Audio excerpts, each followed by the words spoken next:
So hey guys, and welcome to the Bursa Farming Guide 2.0. So since DE changed the way enemies spawn, or rather don't spawn after you finish an objective in a non-endless mission, my old Bursa Farming Guide doesn't really work anymore. I mean, you will get a couple of Bursas, but eventually the enemies will stop spawning and you will have to extract and do it all over again. So you're no longer farming the Bursas, but you're farming the mission over and over and over again, and you will kill maybe 1 or 2 Bursas as a little bonus. And that's not exactly what we want. We want to farm the enemies rather than the mission. Now, I've been looking all over the solar system and I've been trying to find a good spot to farm Bursas ever since DE dropped the update on us. Now, just in case you're not familiar with Bursas, they are a special corpus unit that only spawns when the alarm has been raised. And they are a riot MOA with 2 riot shields and tons of crowd control that cannot be mitigated. Even Rhino with iron skin is gonna get crowd controlled by them, okay? They just do not give a damn about crowd control mitigation. They come in 3 different varieties, each one being a little bit different, and each one also drops a really cool rare mod.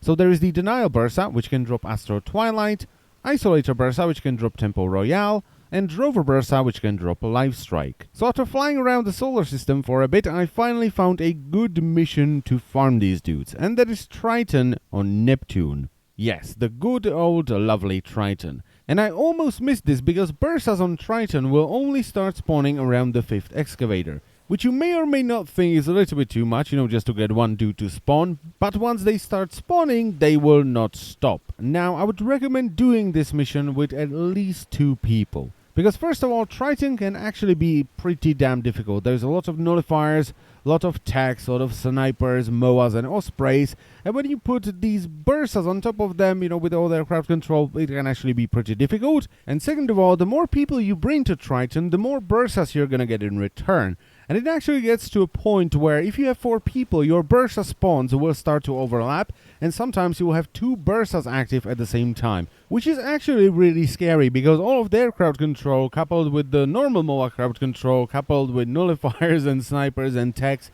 and ospreys, that's really scary.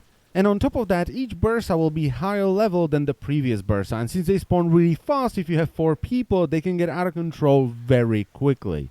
So if you want to do this with 4 people and you really want to farm MOAs, I would recommend going in with a pre-made group that makes at least a little bit of sense, okay? And I'm not saying that it has to be the best group in the entire world, it just has to make a little bit of sense so you're not gonna get murdered every time a Bursa spawns. And that's pretty much it. Now, before I end the video, I just want to say a couple of things. So since this is an excavation mission, you don't have to worry about the alarm. Because in excavation missions and other endless missions as well, the alarm is always on. And always have at least 1 active excavator with enough power in it, because as soon as you run out of excavators and you just stand around, the enemies will stop spawning. And that's it, so I thank you very much for watching once again, and if you're having trouble with farming anything else in Warframe, you can click the link in the description and it will take you to my Warframe farming playlist. And if you can't find what you're looking for in there, you can post it in the comment section as a suggestion. So I'll see you next time. Bye bye.